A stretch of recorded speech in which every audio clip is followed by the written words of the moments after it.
Hello मेरे प्यारे बच्चों, स्वागत है आप सभी का एसपी स्टडी क्लासेस के एक और बेहतर वीडियो पर। तो बच्चों आज हम लोग पढ़ने वाले हैं क्लास 12 केमिस्ट्री के बारे में। क्लास 12 केमिस्ट्री का एक बहुत ही इंपॉर्टेंट लेक्चर है जिसके अंदर हम लोग डिस्कस करेंगे क्लास 12 केमिस्ट्री के 30 सबसे ज़्यादा महत्वपूर्ण क्वेश्चन। बच्चों 30 ऐसे प्रश्न पढ़ने वाले हैं, अगर आप लोग प्रीवियस ईयर क्वेश्चन पेपर या फिर मॉडल पेपर वगैरह सॉल्व करते होंगे तो वहाँ पर आपको ये सारे क्वेश्चन फंसेंगे। और 30 ऐसे क्वेश्चन हैं जो पिछले कई वर्षों में बोर्ड एग्जाम के अंदर पूछे गए हैं। और अगर आप बोर्ड एग्जाम 2024 की प्रिपरेशन कर रहे हैं तो आपको ध्यान से सभी क्वेश्चंस को एक एक करके अच्छे से समझ लेना है। तो आइए हम बिना समय को वेस्ट किए सीधे अपने अपने क्वेश्चन को अच्छे से डिस्कस करते हैं। बच्चों हमारा पहला क्वेश्चन है K2Cr2O7 यानी कि पोटेशियम डाइक्रोमेट। अब इसको हम कैसे बनाते हैं, इसका पूरा सचित्र वर्णन हम लोग पढ़ेंगे। सबसे पहले हम पढ़ेंगे इसके बनाने की विधि क्या है, यानी कि पोटेशियम डाइक्रोमेट K2Cr2O7 को हम प्रयोगशाला में कैसे प्राप्त करेंगे। इसको प्राप्त करने के लिए बच्चों 3 स्टेप होते हैं। उनमें हमारा पहला जो स्टेप होता है, इसमें क्या करते हैं, जब हम क्रोमेट को NaOH तथा वायु के साथ गर्म करते हैं। जो बच्चों हमारा क्रोमेट होता है उसको NaOH और वायु के साथ हम हीट करते हैं। जब उसको हम गर्म करते हैं तो सोडियम क्रोमेट बनता है, यानी कि जो हमारा क्रोमेट होता है उसको NaOH तथा वायु के साथ जब हम हीट करते हैं, गर्म करते हैं तो हमारा सोडियम क्रोमेट बनता है। देखिए क्रोमेट का सूत्र होता है FeSO4 का FeCrO4, ठीक है। एक गैस का स्रोत होता है बच्चों क्रोमेट का होता है। NaOH और वायु के साथ हमने इसको हीट किया तो हमारा बना सोडियम क्रोमेट की Na2Cr2O4। और ये बच्चों Na2Cr2O4 जो है यही हमारा सोडियम क्रोमेट है। अगर आप इसका नाम लिखना चाहें तो यहाँ से लिख लीजिए। और बच्चों फिर हमने क्या किया, इसको बैलेंस करने के लिए, रिएक्शन को संतुलित करने के लिए ये सारे नंबर बढ़ाए गए हैं। अब बच्चों यहाँ पर हमारा सोडियम क्रोमेट बन गया। इस सोडियम क्रोमेट को हम उठा लेंगे और दूसरे स्टेप में लाएंगे।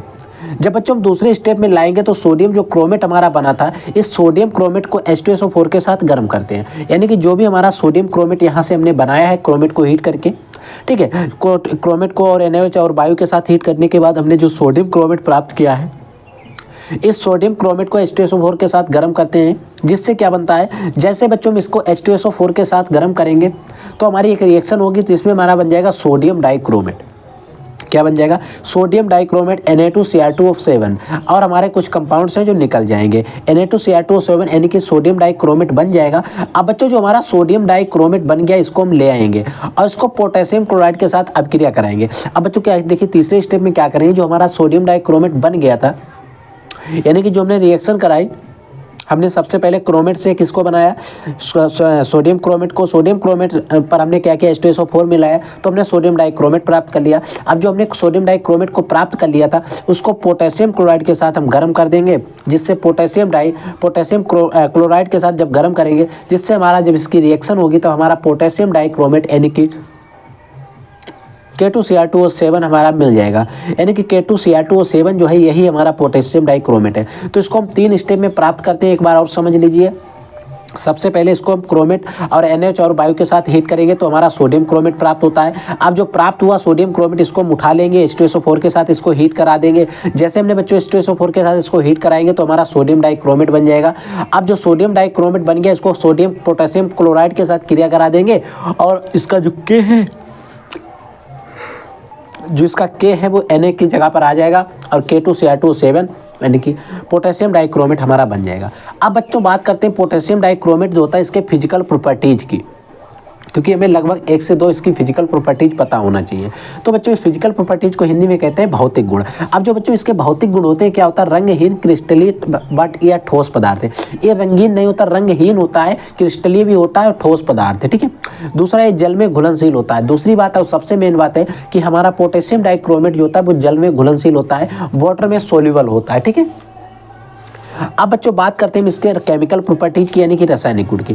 रासायनिक गुण में हम बात करेंगे, जैसे रासायनिक गुण अगर हम बात करें इसके पोटेशियम डाइक्रोमेट के, तो बच्चों पोटेशियम डाइक्रोमेट जो होता है जो NaCl के साथ जब अभिक्रिया करता है, यानी कि पोटेशियम डाइक्रोमेट को अगर हम NaCl के साथ अभिक्रिया करवा देंगे तो Na2Cr2O7 यानी कि सोडियम डाइक्रोमेट हमारा बन जाएगा। यानी कि पोटेशियम डाइक्रोमेट था उसको हमने NaCl के साथ अभिक्रिया कराई तो हमारा क्या बन जाएगा, सोडियम डाइक्रोमेट बन जाएगा, ठीक है। तो एक तो हमारा केमिकल प्रॉपर्टीज ये हो गया, यानी कि रासायनिक गुण ये हो गया। दूसरा, अगर इसका अम्लीय माध्यम में H2O2 हाइड्रोजन परऑक्साइड के साथ अभिक्रिया कराएंगे, जब बच्चों इसकी पोटेशियम डाइक्रोमेट जो होता है ठीक है। जब इसके साथ अम्लीय माध्यम में हम अभिक्रिया कराएंगे H2SO2 की, तो हमारा क्या बनेगा, K2SO4 हमारा बन जाएगा। क्या बन जाएगा, K2SO4 बन जाएगा। तो ये थे हमारे इसके अम्लीय गुण। अगला अम्लीय गुण देखिए, अगर बच्चों इसका अम्लीय माध्यम में ओजोन से यानी कि O3 से क्रिया करा देंगे तो हमारा कुछ एक कंपाउंड बन जाते हैं, ठीक है। तो इस तरीके से आपको इनको याद करके रखना होगा, यानी कि इसके जो भौतिक गुण हो गए, रासायनिक गुण हो गए, कैसे प्राप्त करते हैं। अब बच्चों इसके लास्ट में सबसे बात करते हैं इसके उपयोग क्या होते हैं, यानी कि इसके यूजेस कहाँ होते हैं, इनका हम उपयोग कहाँ कहाँ करते हैं। देखिए, अगर बच्चों इसके सबसे मेन उपयोग की बात करें तो सबसे पहला एक मेन उपयोग होता है इसका चर्म उद्योग में, ठीक है। दूसरा बच्चों रंगाई व पुताई में भी इसका उपयोग हो जाता है। और आपको सबसे मेन बात है, जो क्रोमिल क्लोराइड हम परीक्षण करते हैं, इस क्रोमिल क्लोराइड परीक्षण में भी हम इसका पोटेशियम डाइक्रोमेट का उपयोग करते हैं, ठीक है। तो आपको पोटेशियम डाइक्रोमेट मैंने आपको पूरा समझा दिया। अब हम बात करते हैं जो हमारा अगला क्वेश्चन है, उसमें हम बात करेंगे राउल्ट के नियम की, यानी कि राउल्ट का वाष्प दाब अवनमन नियम लिखिए तथा इसकी सीमाएं बताइए। देखिए बच्चों, राउल्ट का वाष्प दाब अवनमन मैंने इससे पहले भी आपको एक बार पढ़ाया है। इसमें क्या होता है इसको ध्यान से समझिए। जैसे मान लीजिए हमारा कोई भी एक विलयन है, देखिए पहले इसकी परिभाषा समझिए। किसी विलयन के वाष्प दाब का आपेक्षित अवनमन, कोई भी विलयन है उसका जो वाष्प दाब होगा, उसका जो आपेक्षित अवनमन जो होता है, विलय के जो विलय पदार्थ होगा उसके मोल प्रभाज के बराबर होता है। यानी कि कोई भी हमारा विलयन है, उस विलयन का वाष्प दाब का जो आपेक्षित अवनमन जो होता है, उस विलय पदार्थ के जो भी हमारा विलय पदार्थ होगा उसके मोल प्रभाज के बराबर होता है। और बच्चों इसमें सूत्र एक होता है जिसको आपको याद रखना है, P minus P S upon P होता है, N1 upon N1 plus N2 होता है। अब बच्चों N1 N2 और P और PS ये क्या है, यानी कि ये सारे जो हमें यहाँ पर सिंबल दिखाई दिए गए हैं, यहाँ पर एक किसको प्रदर्शित करते हैं। जैसे बच्चों जो P होता है ये विलायक का वाष्प दाब, यानी कि पहले आप विलायक के वाष्प दाब की बात करेंगे। और जो बच्चों PS होगा ये विलयन का वाष्प दाब होगा, यानी कि P क्या होता है, विलायक का वाष्प दाब होता है, लेकिन जो PS होता है ये हमारा टोटल जो विलयन है उसका वाष्प दाब होता है, ठीक है।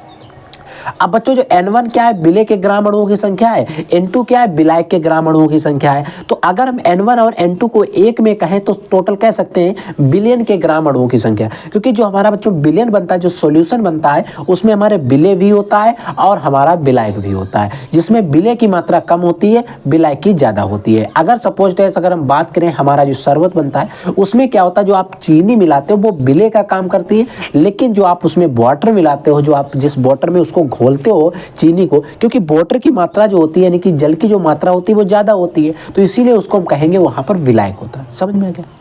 फिर बात आती है सर राउल्ट के नियम की सीमाएं कहाँ कहाँ है, कि राउल्ट का नियम कहाँ कहाँ पर अपना यानी कि राउल्ट का नियम लागू होता है, कहाँ कहाँ पर राउल्ट का नियम अपना विचलन प्रदर्शित करता है, ठीक है।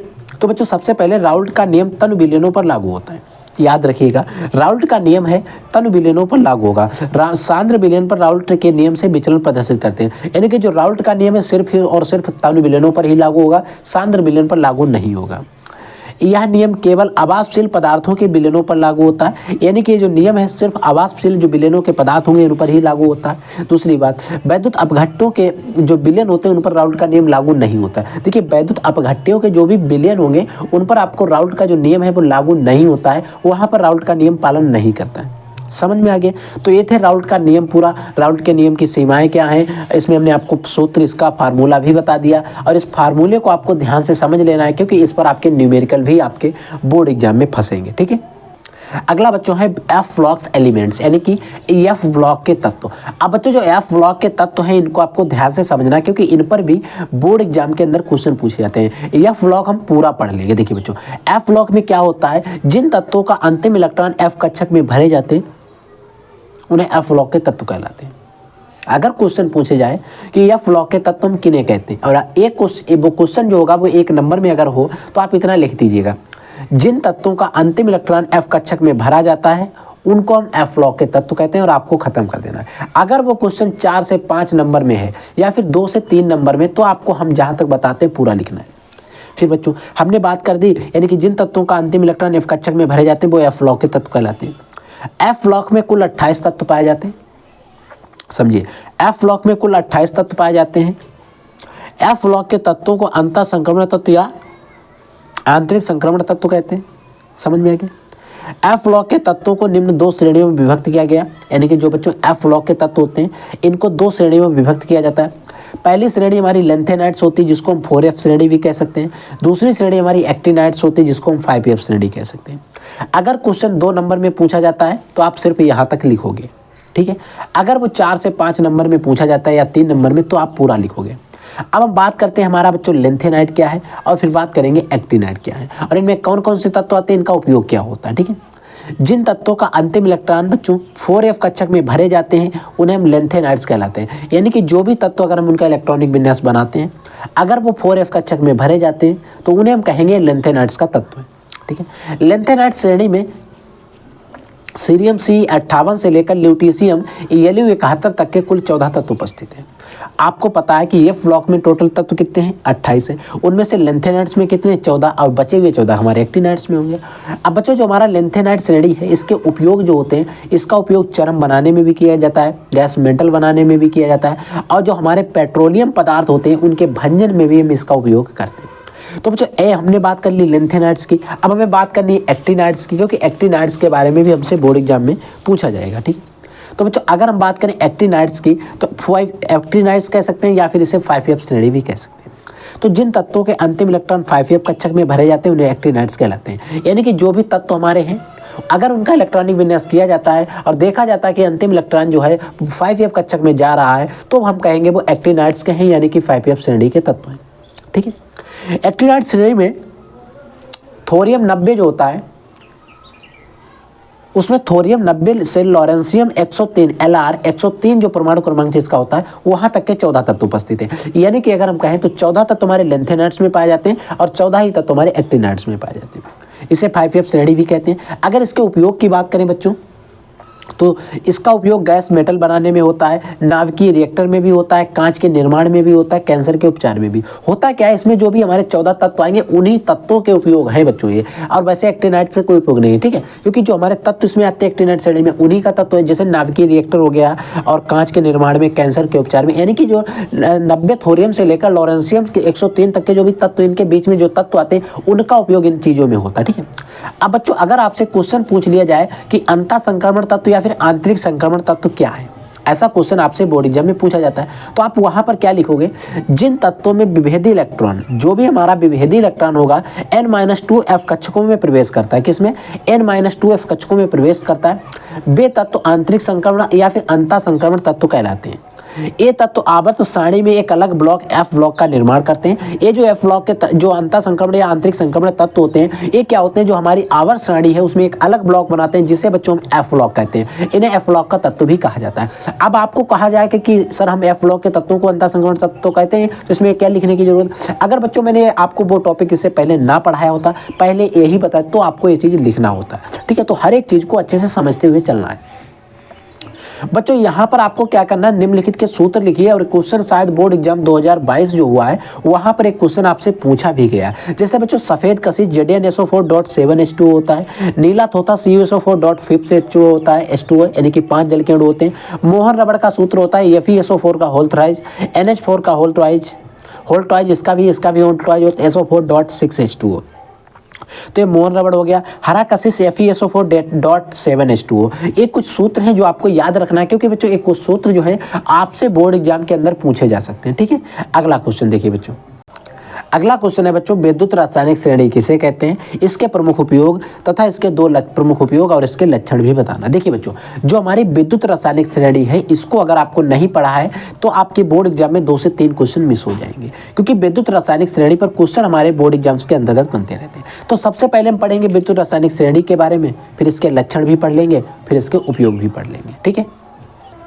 तो बच्चों जो विद्युत रासायनिक श्रेणी होती है क्या होती है, देखिए विभिन्न धातुओं और अधातुओं को उनके बढ़ते हुए उनके मानक इलेक्ट्रोड भी हो या फिर अपचयन भी हो, जो भी है। देखिए हुआ क्या कि हमारे पास कई सारी धातुएं थी, कुछ धातुएं थी कुछ अधातुएं थी, उनको रखने का एक सीक्वेंस नहीं था। तो क्या किया गया, विभिन्न धातुओं और अधातुओं को उनके मानक इलेक्ट्रोड भी हो और मानक इलेक्ट्रोड विभव को ही अपचयन विभव कहते हैं, को बढ़ते हुए क्रम में रखने पर उनको क्या किया गया, बढ़ते हुए क्रम में रखा गया। उनको बढ़ते हुए क्रम में रखने पर श्रेणी प्राप्त होती है, एक श्रेणी प्राप्त हो गई और उस श्रेणी को ही हमने विद्युत रासायनिक श्रेणी कह दिया। फिर समझिएगा हमारे पास कई प्रकार की धातुएं थी और अधातुएं भी थी, उन धातुओं और अधातुओं को हमने रखना था। हमने क्या किया, उनके मानक इलेक्ट्रोड विभव या फिर अपचयन विभव के क्रम उनको बढ़ते हुए क्रम में हमने उनको व्यवस्थित कर दिया। अब जब हमने बढ़ते हुए क्रम में उनको व्यवस्थित करते चले गए तो जैसे ही हमारी वो पूरी हुई तो एक श्रेणी बन गई, एक सीढ़ी बन गई। अब उस सीढ़ी को या उस श्रेणी को ही हमने विद्युत रासायनिक श्रेणी नाम दे दिया। ठीक है, समझ में आ गया। अब बच्चों बात आती है सर वैद्युत रासायनिक श्रेणी के लक्षण क्या क्या है, यानी कि वैद्युत रासायनिक श्रेणी के जो अपने कैरेक्टर्स हैं उनके बारे में।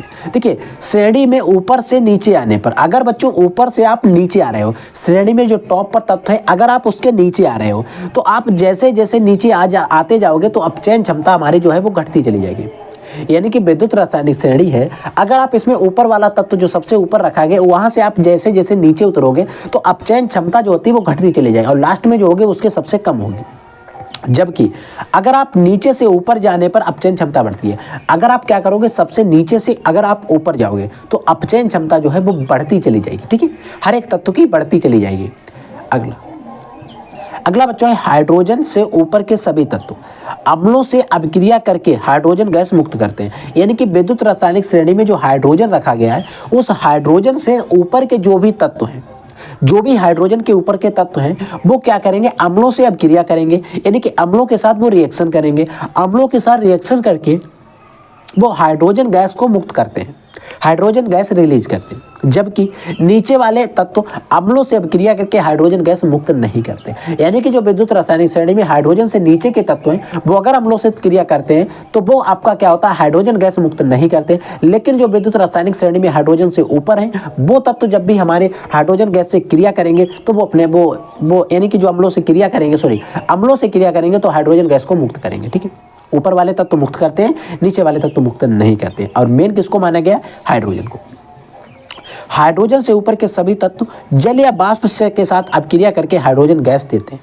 देखिए हाइड्रोजन के ऊपर के जो भी तत्व हैं वो जल या वाष्प से भी क्रिया करेंगे तभी आपको हाइड्रोजन गैस मुक्त कराएंगे। अगला देखिए, श्रेणी का ऊपर वाला तत्व नीचे वाले तत्व को उसके विलयन से विस्थापित कर देता है। यानी कि एक तत्व ऊपर है और उसका एक विलयन है। मान लीजिए एक हमारा नीचे तत्व था, उस तत्व का एक विलयन बना था, लेकिन ऊपर वाले को अच्छा नहीं लगा। यानी कि जो उससे ऊपर तत्व था उसने उसको अच्छा नहीं लगा, उसने क्या किया, उस वाले तत्व को उसके विलयन से विस्थापित कर दिया। यानी कि श्रेणी का ऊपर वाला तत्व, श्रेणी में जो ऊपर तत्व है वो उसके नीचे वाले का अगर कोई भी विलयन है तो उसके विलयन से उसको विस्थापित कर दिया। ठीक है बच्चों, अगर इसके कुछ 1 से 2 उपयोग की बात करें तो किसी भी सेल का मानक वैद्युत वाहक बल का निर्धारण करने में इसका प्रयोग करते हैं और धातुओं की क्रियाशीलता की तुलना भी हम विद्युत रासायनिक श्रेणी के आधार पर ही करते हैं। ठीक है, तो ये था हमारा विद्युत रासायनिक श्रेणी के बारे में। अब हम बात करते हैं नेक्स्ट क्वेश्चन की। ठीक है, तो जैसे बच्चों एक क्वेश्चन आता है, क्या होता है जब क्लोरोफॉर्म को सूर्य के प्रकाश की उपस्थित, सूर्य के प्रकाश तथा वायु में खुला रखा जाता है। यानी कि क्या होता है जब, ये देखिए रिएक्शन नहीं, एक तरीके से एक क्वेश्चन में हमसे पूछा गया है, क्वेश्चन में हमसे पूछा गया है 1 नंबर में। यानी क्या होता है जब क्लोरोफॉर्म यानी कि CaCl3 को हम सूर्य का जो प्रकाश होता है, सूर्य का प्रकाश तथा वायु में हम खुला छोड़ देते हैं, क्या होता है। तो बच्चों क्लोरोफॉर्म सूर्य के प्रकाश की उपस्थिति में वायु से क्रिया करता है और एक विषैली गैस फास्जिन बना लेता है। इसीलिए हम क्लोरोफॉर्म को वायु में खुला नहीं छोड़ते। जैसे क्लोरोफॉर्म होता है उसको आपको वायु से मिलते नवजात ऑक्सीजन और H यानी कि प्रकाश की उपस्थिति, और क्रिया करता है COCl2 और HCl निकाल देता है, एक बहुत ही जहरीली गैस है जिसका नाम है फास्जिन, उसको बना देता है। इसीलिए हम इसको खुला नहीं छोड़ते हैं सूर्य के प्रकाश में।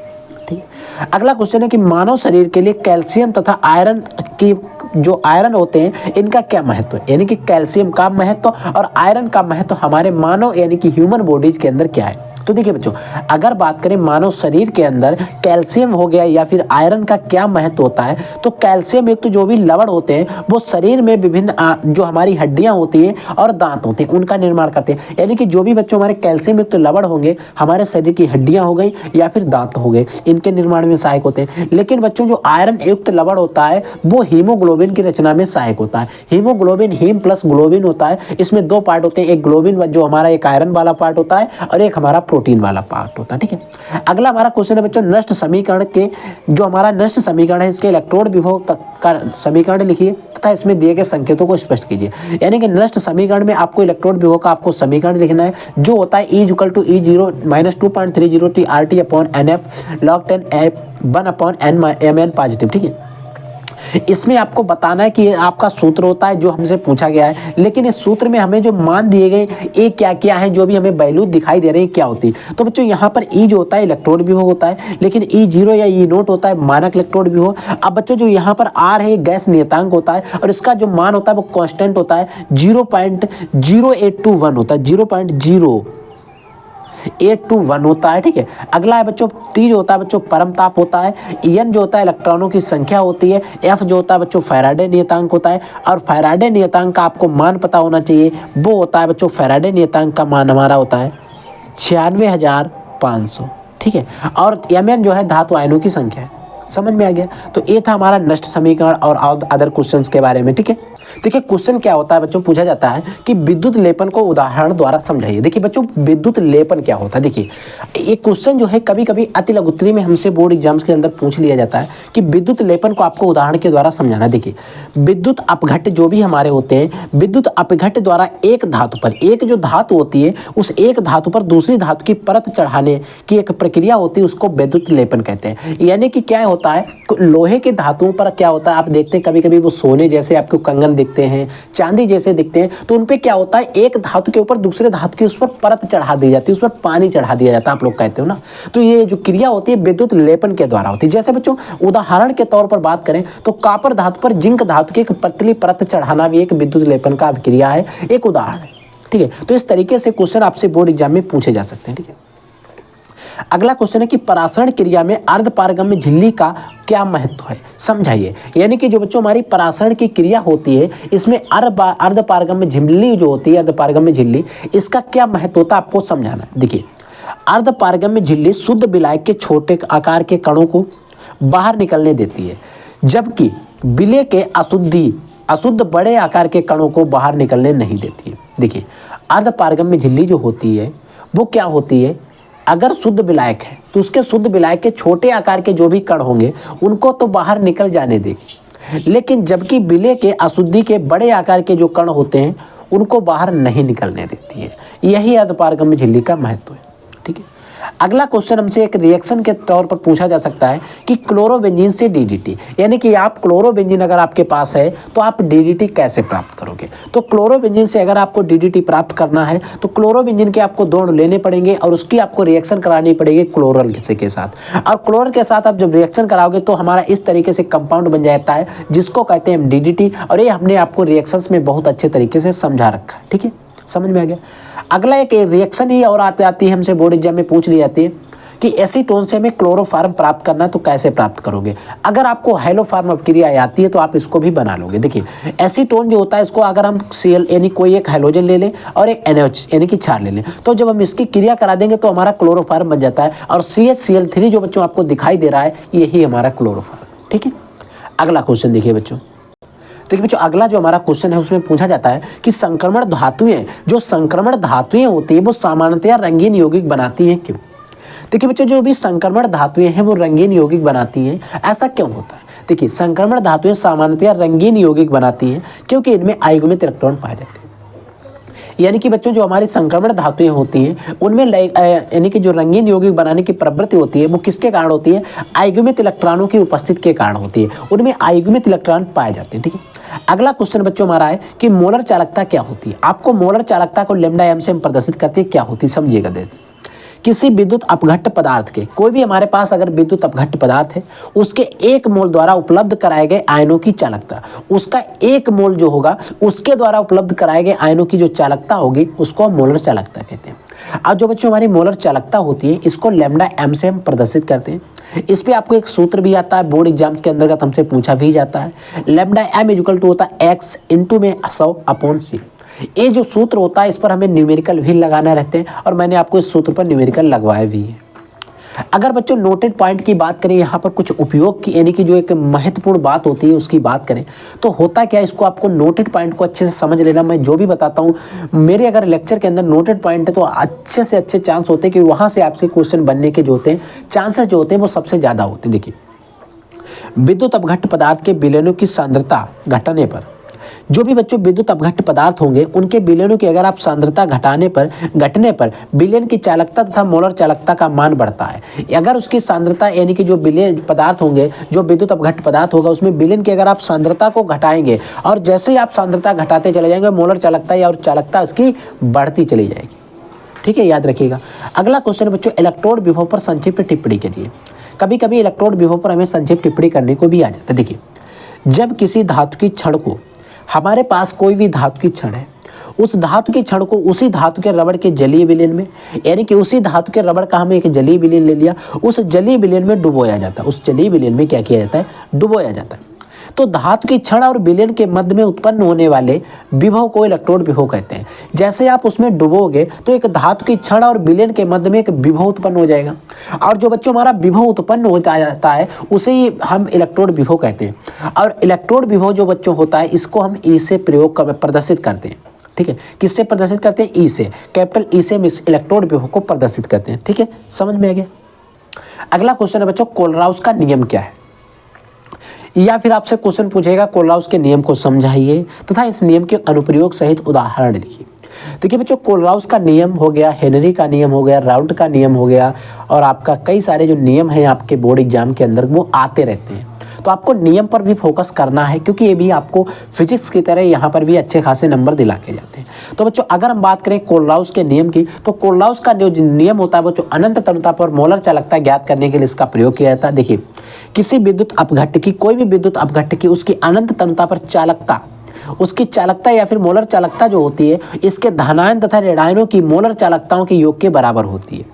यानी कि कोई भी विद्युत अपघट्य उसकी अनंत तनुता पर जो उनकी चालकता होती है उसके धनायन और ऋणायन की जो आयनों की मोलर चालकता होगी उनके योग के बराबर होती है। ठीक है, यदि प्रत्येक चालकता पद को विद्युत अपघट्य के सूत्र में उपस्थित संगत आयनों की संख्या से गुणा कर दिया जाए, तो अगर हम एग्जाम्पल की बात करें तो लैम्डा एम जो दिया गया है HCl है H पॉजिटिव Cl। अब यहाँ पर आपको एसिटिक अम्ल का भी उपयोग मिल सकता है, CH3COOH का भी मिल सकता है, तो उसमें भी आपको टेंशन नहीं लेनी। H पॉजिटिव CH3COO जो बन जाएगा वो निगेटिव होता है। बच्चों अगर बात करें कोलराउस के नियम के अनुप्रयोग या फिर उपयोग की, तो अनुप्रयोग यानी कि उपयोग जो होते हैं कोलराउस के नियम के क्या होते हैं?